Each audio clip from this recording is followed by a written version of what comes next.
The strange part of a dry backyard is that it can still wake up wet. The raised bed may be crusting on top. The hose may still be coiled by the shed. The rain barrel may be empty because no storm came through overnight. But the windshield is wet. The grass along the fence is wet. A tomato cage has tiny drops on it. A spiderweb is holding water the garden never received. By noon, all of that evidence is gone. That is the pain most homeowners recognize without naming it. You can pay to water a garden in the afternoon, while the same yard quietly loses a small layer of moisture every morning. The old idea behind dew and fog collection is simple. Give that moisture a surface where droplets can form or stick. Give the droplets a path downward, and catch the result before the sun takes it back. But there is a trap here. The first step is not building a frame. The first step is finding out whether your yard has enough overnight moisture to make collection worth testing. Some yards wake up wet almost every summer morning. Some stay dry unless fog rolls in. Some have one damp fence line and one useless corner. If you skip that check, you may build a neat device that proves only one thing: the wrong yard or the wrong corner can collect almost nothing. So the smallest version of this system begins as a test. Not a promise of gallons, not drinking water, garden water only. A marked bottle, a small mesh frame, and a notebook can show whether your backyard is actually giving you measurable moisture at night. Before buying lumber, spend 3 to 5 fair mornings reading the yard. The fair time is just after sunrise, before direct sun and wind erase the evidence. Do not count rainy mornings. Rain makes every surface look useful and ruins the question. You are looking for moisture that appears when there was no rainfall. Walk the same route each morning. Check the windshield or patio chair if one is outside. Check the grass near the fence. Check the top rail of a wooden fence, the edge of a raised bed, a metal garden stake, the tomato cage, the side of a shed, and any spider webs or plant leaves that face open sky. Then check places that only look convenient: under trees, behind a garage, and tight corners against solid fences. Write down which surfaces are damp, which are dry, and when the sun first hits them. A cheap hygrometer helps, but even a weather app can give a rough screen. Nights with high relative humidity and air temperature close to the dew point are more promising. Nights with dry air, strong wind, or a large gap between air temperature and dew point usually give weak results. The important part is pattern. One wet morning is not enough. 3 or 4 damp mornings in the same part of the yard are a clue.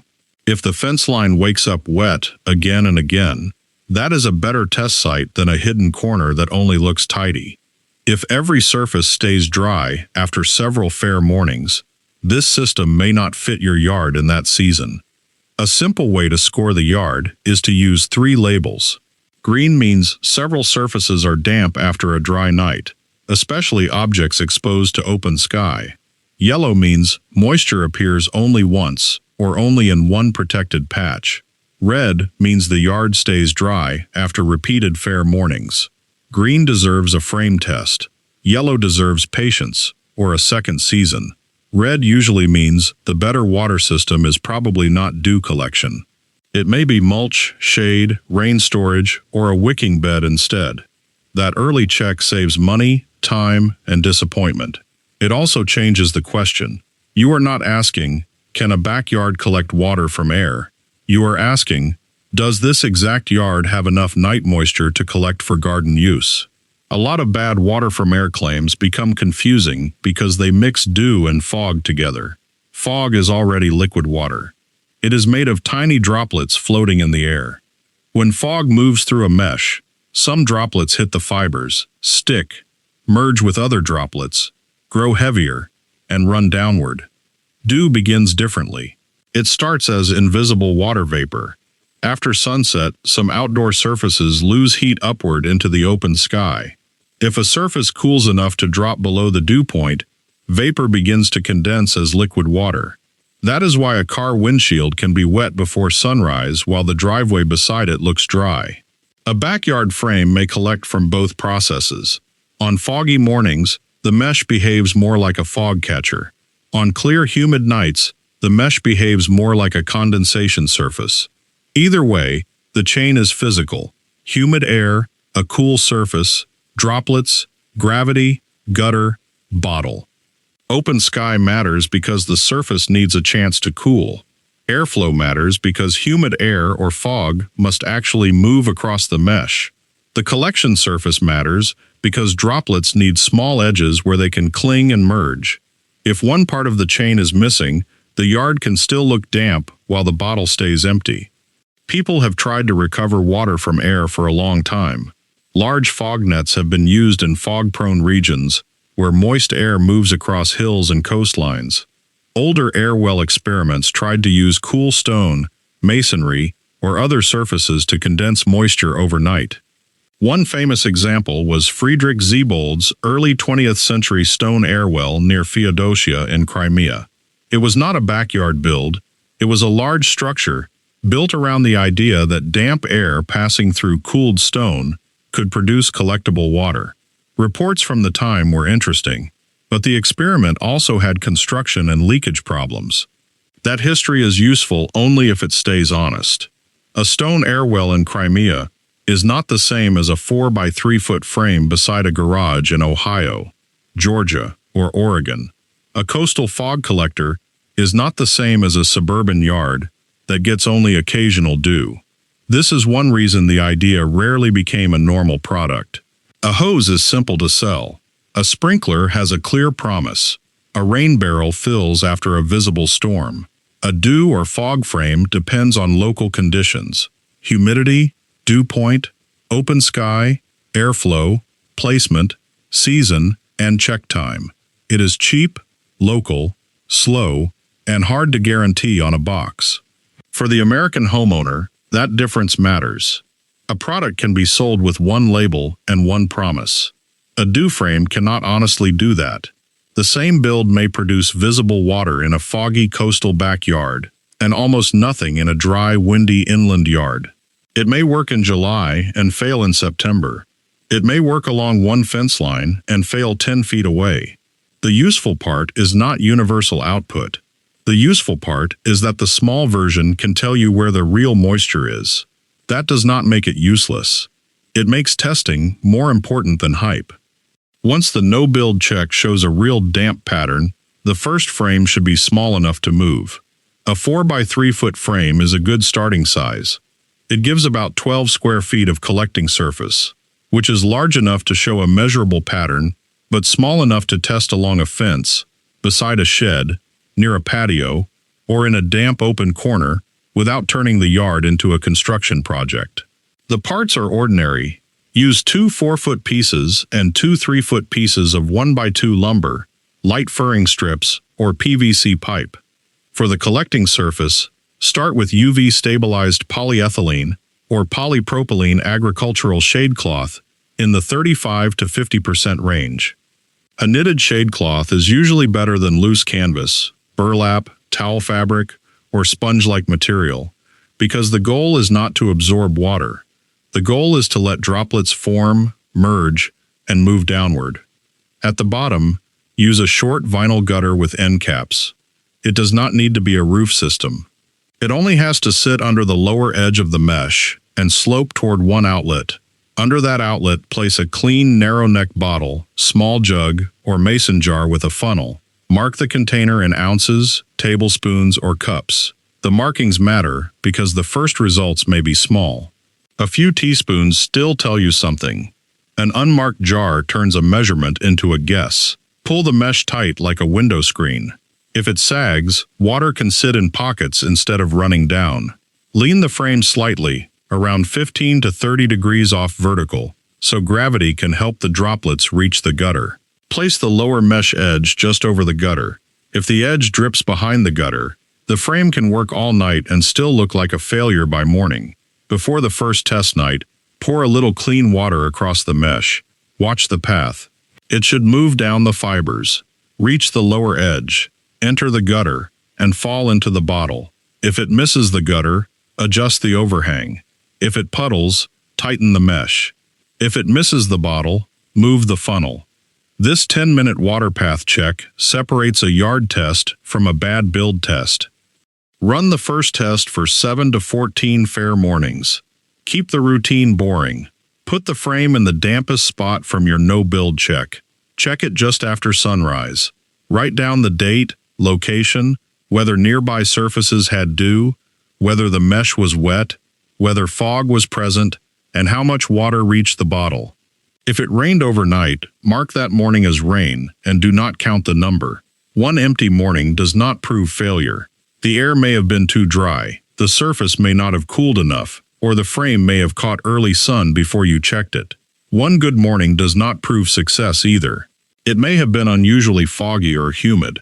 After the first week, the pattern begins to matter. If the yard is damp, but the bottle is dry, suspect the build. Sagging mesh, wrong angle, clogged gutter, a drip edge behind the trough, or a bottle that is not under the outlet. If both the yard and bottle are dry, the weather may not be giving enough moisture. During the second week, move the same frame once. Do not change 5 variables at the same time. Try the damp fence line first, then an open corner near the shed. Keep the mesh, bottle, angle, and check time as similar as possible. If one spot repeatedly leaves a mark in the bottle and the other does not, you have learned something useful about your own microclimate. The goal is not a dramatic number. The goal is a fair map. Does the yard produce only after fog? Does it produce after clear, humid nights? Does it stop during dry heat? Does one corner keep giving ounces while another gives nothing? Most failures are not mysterious.